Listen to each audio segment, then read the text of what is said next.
Welcome to beyond rainbow. आज हम सुनेंगे द एयर एपिसोड 3। आसमान बिल्कुल साफ था, लेकिन हवा में अजीब सा बोझापन था। वेयो ने डॉक्टर से पेशेंट की हालत के बारे में पूछा। डॉक्टर ने समझाया कि पेशेंट किसी ऐसे टॉक्सिन के संपर्क में आई थी जिसने उसके नर्वस सिस्टम को प्रभावित किया। इसी वजह से वो बेहोश हो गई। वेयो ने फिर पूछा कि क्या अब वो खतरे से बाहर है। डॉक्टर ने उसे भरोसा दिलाया कि अब खतरा नहीं है, बस अब उन्हें उसके होश में आने का इंतजार था। वेयो ने डॉक्टर को थैंक्स कहा, जो कि उसकी दोस्त भी थी और शहर के बाहर एक छोटा सा क्लिनिक चलाती थी।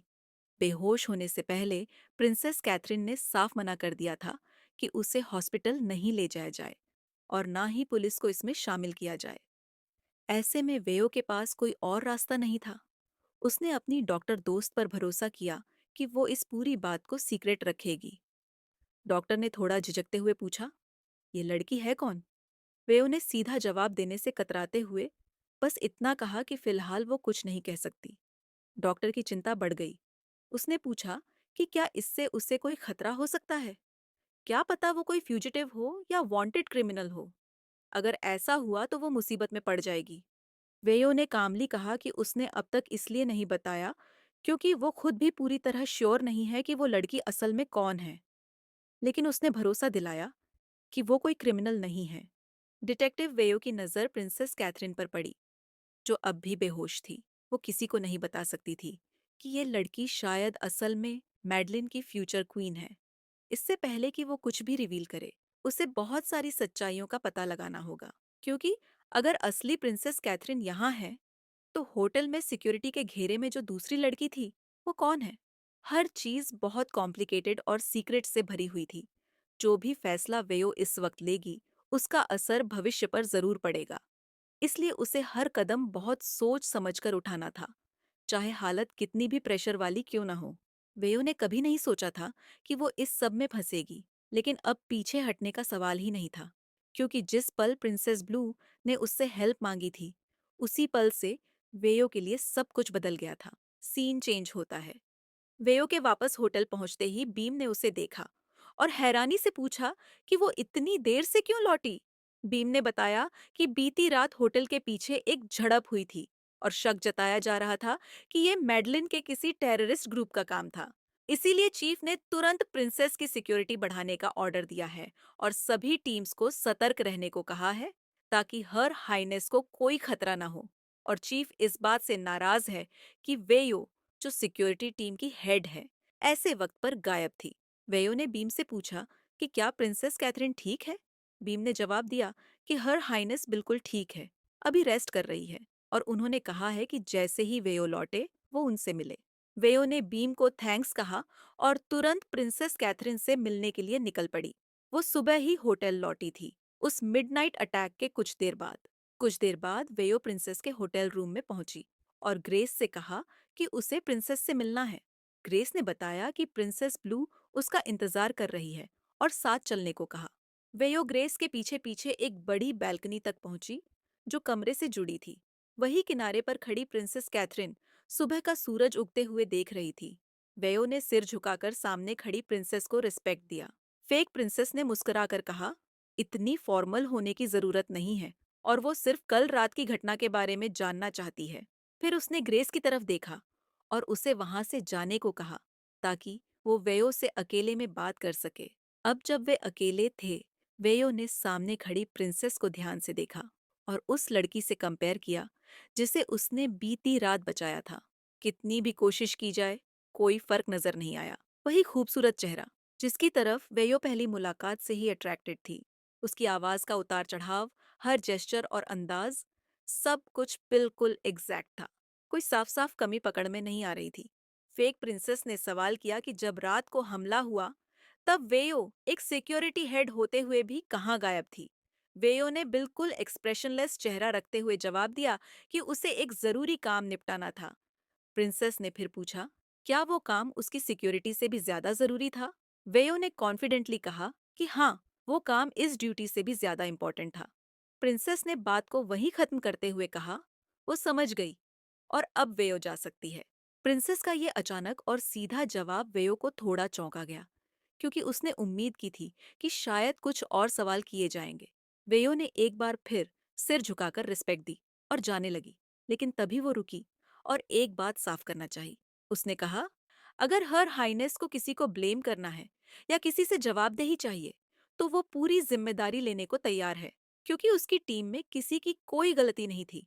फेक प्रिंसेस ने जवाब दिया कि वो वेयो को सजा नहीं देगी, क्योंकि जो भी हुआ वो एक अचानक हुआ हमला था, लेकिन वो उम्मीद करती है कि ऐसा दोबारा न हो। वेयो ने कहा कि अब से हर हाइनेस की सुरक्षा उसकी जिम्मेदारी है, चाहे इसके लिए उसे अपनी जान ही क्यों न देनी पड़े। वेयो ने सोचा, उस रात अटैक के वक्त ड्यूटी पर मौजूद बीम को भी बस इतना ही पता था कि होटल के पीछे कुछ टकराव हुआ था। अगर थाईलैंड के लोग ही नहीं जानते कि असल में क्या हुआ, तो मैडलिन के वो एजेंट्स जो वहां थे ही नहीं, उन्हें कैसे पता चला? और सबसे बड़ी बात, ये जानकारी सीधे प्रिंसेस को क्यों दी गई? वेओ ने गौर किया कि दोनों प्रिंसेस कैथरीन के बीच एक सटल लेकिन बहुत जरूरी फर्क था। ऐसा फर्क जो पहली नजर में समझ नहीं आता, क्योंकि बाकी हर चीज हूबहू मिलती थी। उनकी हाइट, पोस्चर और बिहेवियर, सब कुछ आइडेंटिकल था। लेकिन चाहे जितनी भी तैयारी की गई हो, दोनों की आंखों में फर्क था। उसके सामने खड़ी इस प्रिंसेस की आंखों में अब वो पुरानी वाली वार्मथ और सॉफ्टनेस नहीं थी। वे मुस्कुरा तो रही थी, लेकिन उसकी मुस्कान में कुछ अलग था। उस पल वेयो को यकीन हो गया, ये असली प्रिंसेस नहीं है। वेयो के वहां से जाते ही ग्रेस बैल्कनी में आई और हेलेना से पूछा कि क्या उस पुलिस ऑफिसर को कोई शक हुआ। हेलेना, जो नकली प्रिंसेस कैथरीन का किरदार निभा रही थी, पूरी तरह से शांत थी। उसने ग्रेस को भरोसा दिलाया कि चिंता की कोई बात नहीं है। वो सालों से इसकी तैयारी कर रहे हैं और एक पुलिस ऑफिसर उनके पूरे प्लान को बर्बाद नहीं कर सकती। ये सब उन्होंने सालों पहले प्लान किया था। हेलेना ने सिर से लेकर पैर तक कई बार प्लास्टिक सर्जरी करवाई थी, ताकि वो पूरी तरह से असली प्रिंसेस कैथरीन जैसी दिख सके। और अब जब प्रिंसेस की वफादार साथी ग्रेस भी उनके साथ थी, तो मानो ये प्लान परफेक्ट हो गया था। किसी को भी शक होने की कोई वजह नहीं थी। ग्रेस ने फिर भी चिंता जताई। उसे वेयो को लेकर शक था। उसे लग रहा था कि वेयो उनके लिए खतरा बन सकती है, खासकर क्योंकि कल रात जब सब कुछ हुआ, तब वेयो कहीं गायब थी और किसी को नहीं पता कि वो कहाँ गई थी। हेलेना ने ग्रेस को समझाया कि अगर वेयो को सच पता चल गया होता कि वो असली प्रिंसेस नहीं है बल्कि एक ढोंगी है, तो अब तक वो कुछ न कुछ जरूर कर चुकी होती। इसलिए उसका मानना है कि वेयो को कोई शक नहीं हुआ है। ग्रेस को अब भी डाउट था। उसने कहा कि जब तक असली प्रिंसेस ब्लू की बॉडी नहीं मिलती, वो निश्चिंत नहीं हो सकती। जिसे इस काम के लिए भेजा गया था, उस असैसिन ने रिपोर्ट दी थी कि प्रिंसेस कैथरीन को खत्म कर दिया गया है। लेकिन ग्रेस को तब तक चैन नहीं मिलने वाला था जब तक कोई फोटो जैसा सॉलिड प्रूफ न मिले, क्योंकि इतना बड़ा प्लान एग्जीक्यूट करते वक्त एक छोटी सी गलती भी सब कुछ बिगाड़ सकती थी। हेलेना ने ग्रेस को याद दिलाया कि हेनरी ने कहा था कि असैसिन ने अपना काम पूरा कर दिया है। उसने ग्रेस को भरोसा दिलाया कि सब अंडर कंट्रोल है, मगर ग्रेस को लग रहा था कि सब कुछ इतना स्मूथ और परफेक्ट नहीं हो सकता। उसने कहा कि वो हेनरी को कहने वाली है कि किसी को वेयो पर नजर रखने के लिए भेजे, जब तक कि वो लोग अगले हफ्ते थाईलैंड से निकल न जाएं। उसका मानना था कि अब उन्हें हर कदम ध्यान से उठाना होगा। हेलेना ने ग्रेस को कहा कि उसे जो जरूरी लगे वो करे, लेकिन अब बाकी का प्लान प्रिंसेस कैथरीन होने के नाते वो खुद संभालेगी। प्रिंसेस की जो रॉयल ड्यूटीज थी, चाहे वो डिप्लोमेटिक विजिट्स हो या फिर दूसरे देशों से अलायंसेस या किंग आर्थर की गद्दी को संभालना, अब सब उसकी जिम्मेदारी है। और जब वो समय आएगा, तब मैडलिन का पूरा किंगडम उसका होगा। वेयो ने ड्यूटी खत्म करने के बाद अपने कॉलीग को बाय कहा और होटल से निकल पड़ी। जब वो अपनी मंजिल की ओर बढ़ रही थी, तभी उसे एक कार पर शक हुआ, जो तब से उसका पीछा कर रही थी, जब से वो होटल से निकली थी। खुद से बड़बड़ाते हुए उसने कहा कि कितना खराब तरीका है पीछा करने का, इतने आसानी से पकड़ में आ गए। ये सब वेयो को ना सिर्फ इरिटेट कर रहा था, बल्कि उसकी जर्नी भी डिले हो रही थी।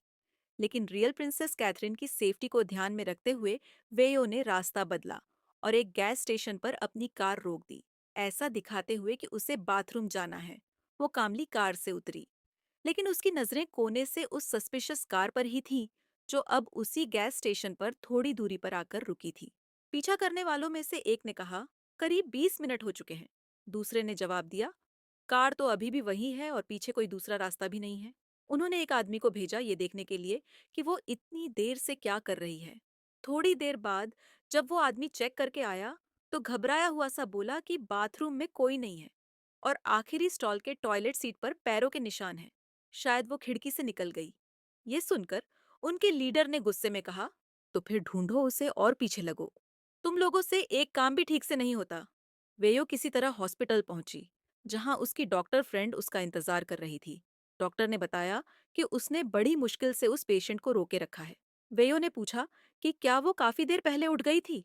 डॉक्टर ने बताया कि नहीं, बस कुछ देर पहले। लेकिन जैसे ही उसे होश आया, उसने तुम्हारे बारे में पूछा और जब उसे पता चला कि तुम नहीं हो, तो वो तुरंत यहाँ से जाना चाहती थी। उसे समझा बुझाकर रोकना पड़ा। उसने आगे पूछा, वेयो कार से क्यों नहीं आई? वेयो ने जवाब दिया कि बात लंबी है और जल्दी से क्लिनिक बंद करने को कहा ताकि वो सब एक्सप्लेन कर सके। वेयो ने डॉक्टर से बात खत्म की और सीधा उस लड़की के पास गई जो अब होश में आ चुकी थी। वहां पहुंचकर उसने देखा कि प्रिंसेस कैथरीन खुद ही आईवी ड्रिप निकालने की कोशिश कर रही थी और कमजोर शरीर के बावजूद उठने की कोशिश कर रही थी।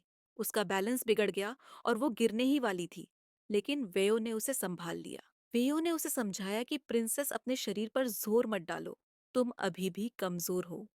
फिर उसने अचानक कहा कि उसे फॉर्मल भाषा में बात करना नहीं आता। कैथरीन ने जवाब दिया कि वो उससे नॉर्मल तरीके से बात कर सकती है और वापस स्ट्रेचर पर बैठ गई, ये समझते हुए कि उसका शरीर अब भी पूरी तरह रिकवर नहीं हुआ है। वेयो ने देखा कि घाव से खून निकल रहा है और कहा कि वो डॉक्टर को बुला देती है ताकि वो देख ले। प्रिंसेस ने जवाब दिया कि जरूरत नहीं है, उसे अभी यहाँ से निकलना है। वेयो ने समझाया कि अगर डॉक्टर नहीं चाहिए तो कम से कम वो घाव साफ कर दे। वेयो, जो क्रिमिनल्स को पकड़ने में एक्सपर्ट थी, लेकिन घावों का इलाज करना बिल्कुल नहीं जानती थी, थोड़े हेजिटेशन के साथ फर्स्ट एड बॉक्स उठाकर आई। उसने कॉटन से खून साफ किया, अल्कोहल लगाया और फिर धीरे से बैंडेज बांध दिया। फिर उसने धीरे से पूछा कि तुम्हें इतनी जल्दी यहाँ से निकलना क्यों है और क्या मैं जान सकती हूँ कि तुम कहाँ जाना चाहती हो? प्रिंसेस ने कहा, वो उसे ब्लू बुला सकती है, क्योंकि अगर प्रिंसेस कहती रही तो दोनों के लिए खतरा और बढ़ जाएगा। उसने बताया कि उसे तुरंत वापस जाकर सब सच बताना होगा। उसकी अपनी मेड ग्रेस, जिस पर वो आंख बंद करके भरोसा करती थी, उसी ने उसे मारने की कोशिश की है। अब तो मैडलिन की रॉयल गार्ड्स और शायद थाई अथॉरिटीज भी उसे ढूंढने के लिए सब उलट पलट कर रहे होंगे। वो नहीं चाहती कि ये किसी नेशनल क्राइसिस का रूप ले, क्योंकि अगर ऐसा हुआ तो उसके पापा बहुत परेशान हो जाएंगे। वेयो ने ब्लू को समझाया कि उसे अभी वापस नहीं जाना चाहिए। प्रिंसेस ने तुरंत पूछा कि वो उसे रोक क्यों रही है। अब चाहे ये जितना भी अनबिलीवेबल क्यों ना हो, लेकिन वेयो को सच बताना ही था ताकि प्रिंसेस को सिचुएशन की डेप्थ और असली खतरे का अंदाजा हो सके। वेयो ने कहा कि इस वक्त उसके अलावा कोई नहीं जानता कि प्रिंसेस मिसिंग है, ना मैडलिन के गार्ड्स और ना ही थाईलैंड की अथॉरिटीज। प्रिंसेस ने शौक में कहा कि वो क्या कह रही है, उसे समझ नहीं आ रहा। वेयो ने उसे सोचने को कहा, अगर सबको पता चला कि मैडलिन में दो प्रिंसेस हैं, एक जिसके पास उसकी लॉयल मेड है और इतनी पावर है कि वो रॉयल गार्ड्स को कंट्रोल कर सकती है, और दूसरी जिसके पास अपनी पहचान साबित करने के लिए कोई प्रूफ नहीं है, तो लोग किस पे यकीन करेंगे? प्रिंसेस बस शौक में वेयो को देखती रही और जैसे धीरे धीरे उसे सिचुएशन की गहराई समझ आने लगी। वेयो ने उसका डाउट कंफर्म करते हुए कहा कि इस वक्त एक इम्पोस्टर यानी नकली प्रिंसेस ने आपकी जगह ले ली है।